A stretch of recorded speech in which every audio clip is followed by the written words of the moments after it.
She was just a woman who called. She found my ad in the newspaper. Usually only do business with referrals, you know, but she was offered a lot of money. Her name was Jezebel Locke. I'm usually not too good with names, you know, but hers was so strange. I can't seem to get it out of my head. Yeah, I mean, I think so. To tell you the truth, I don't really remember a whole lot about that night, you know. Everything's a little blurry, you know. I mean, I'm not usually, you know, into women, but I remember feeling so attracted to her. I thought she was the most beautiful woman I'd ever seen. Well, the next thing that's clear is when I woke up the next morning. I haven't been feeling too well since then. To tell you the truth, I have other friends who've worked with her, and they're not doing so hot either, you know? She had a room at the Empire Hotel. I can't remember the number. Hey, are you sure that Paul's okay? He's not sick, is he?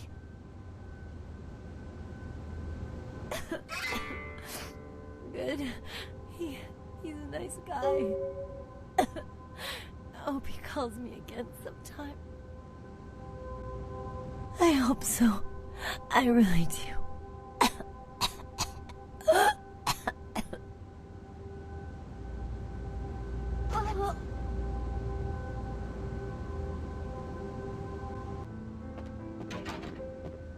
Yes? May I help you? Yes. Miss Locke is one of our more, popular guests. Why do you ask? I can't do that. It's against hotel policy. I see. Well, in that case, perhaps I can make an exception. Here's the key to her suite. Have a nice evening.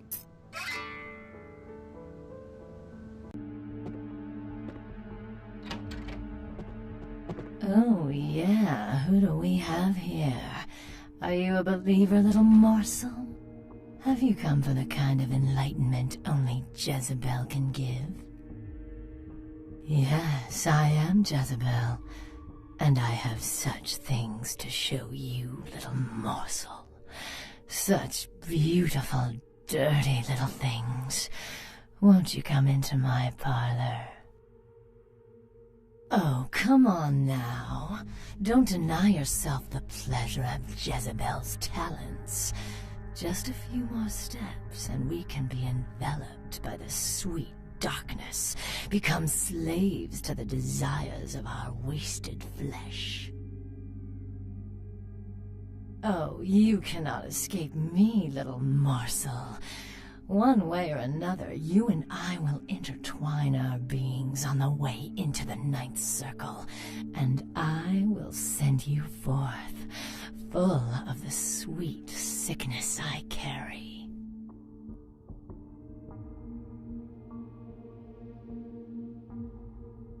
Who better than prostitutes to carry the dark gift I bring? Oh, will they not share it with the rest of those who revel in the pleasures of the flesh? Don't move!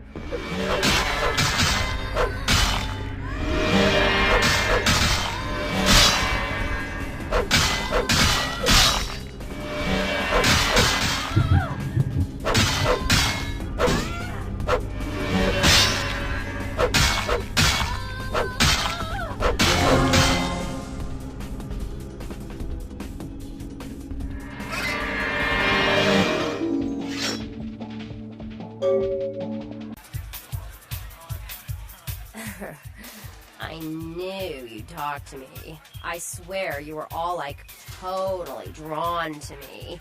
I'm surprised I don't know you. I usually meet all the LA vampires out on the scene. Not a lot of you out tonight, which is weird, because I don't know of any parties going on. No, come on. It's totally cool. I'm Patty. Seriously, everyone knows me. Besides, I just wanted to ask you if you've seen someone. His name is Kent Allen Ryan. He's a Toreador. Really good looking, dresses really well, like all Prada usually. You are totally awesome. Well, it just goes to show you that you don't have to dress cool or have a lot of power to be a cool person. So, where is Kent? Oh, that is totally Kent. He's so like that. I better go find him. He needs my help to do anything. Thanks again.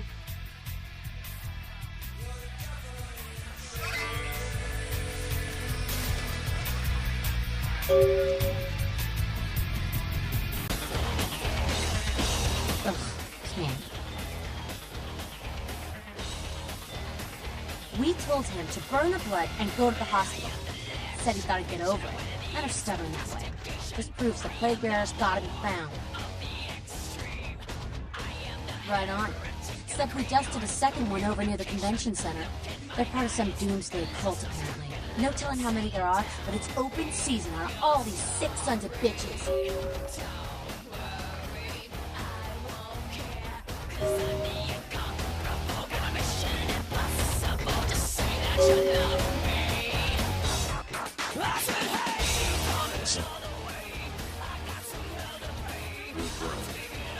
These ain't nothing but trouble, if you ask me. It's a weakness. You don't see.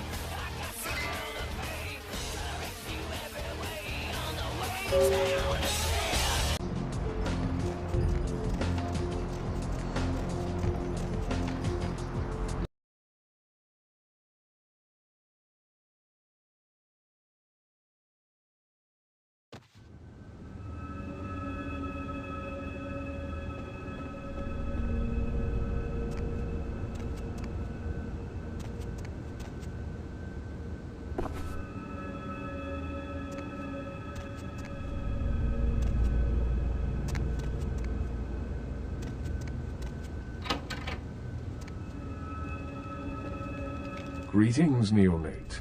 Might I assume you received my invitation? I have been looking forward to meeting you for quite some time. Strauss. Maximilian Strauss. I am the regent of this chantry. Welcome. A chantry is a local gathering place for those of the Tremere clan.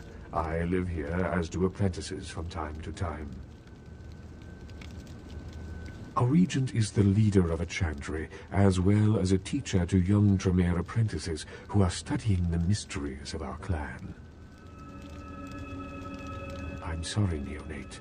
The secrets of the Tremere clan are hidden from all but those who share our blood.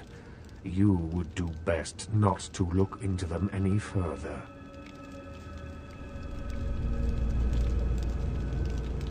Let me give you some advice, young one. Your survival in kindred society will often depend on your ability to find out yourself what is going on around you. Remember that well. As for what is going on here in downtown, the word on everyone's lips, kindred or kind, seems to be epidemic. It seems that disease has been spreading at an alarming rate throughout the downtown population. Considering our particular appetites, the local kindred are more than concerned about these developments. Yes, indeed. My opinion is that the local anarchs are responsible for these outbreaks. Their precipitous indulgence of certain passions often leads to such things. Ergo, their need for the watchful eye of the Camarilla.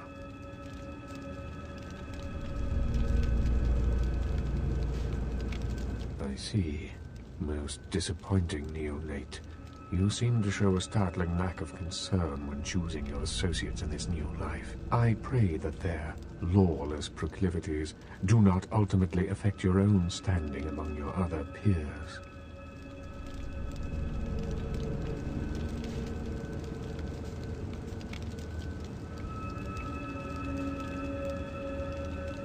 Hello, neonate. How can I be of assistance? Of course. An interesting proposition. If you succeed in finding the cause of this epidemic and putting an end to it, I will compensate you appropriately for your efforts. I will ponder the nature of your payment while you are gone. Believe me, I will treat you fairly, neonate, and your service to the Camarilla won't be forgotten.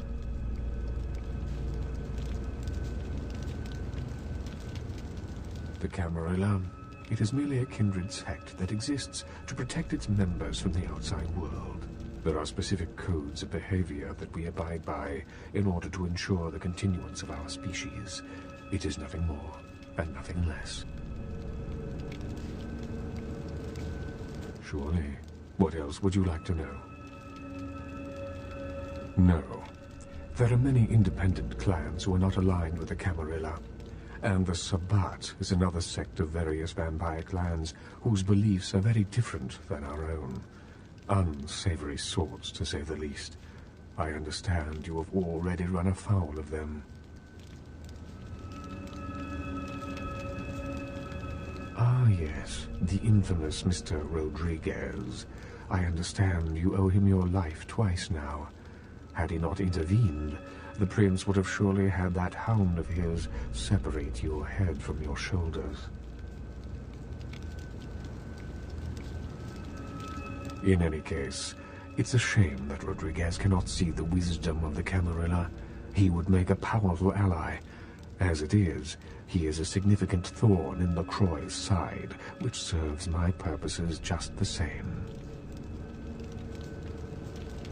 LaCroix is a prince, neonate, and a Ventrue on top of that. Even if he weren't as young and indiscriminate as he's already proven himself to be, But I say too much. Let us just say that he and I have differing ideas on the use of power. Well, without saying too much, I think that Sebastian LaCroix lacks the usual discretion necessary to be a prince. I see in him a lust for power that overshadows his responsibility to the Camarilla.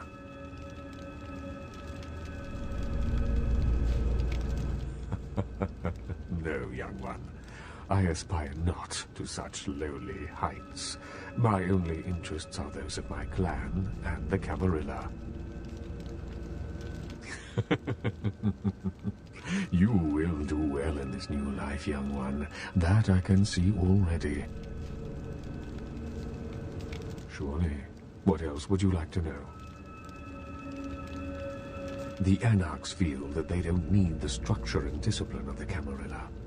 I feel that they pose a threat, both to those loyal to the Camarilla and to themselves. Most are mere children and need our guidance.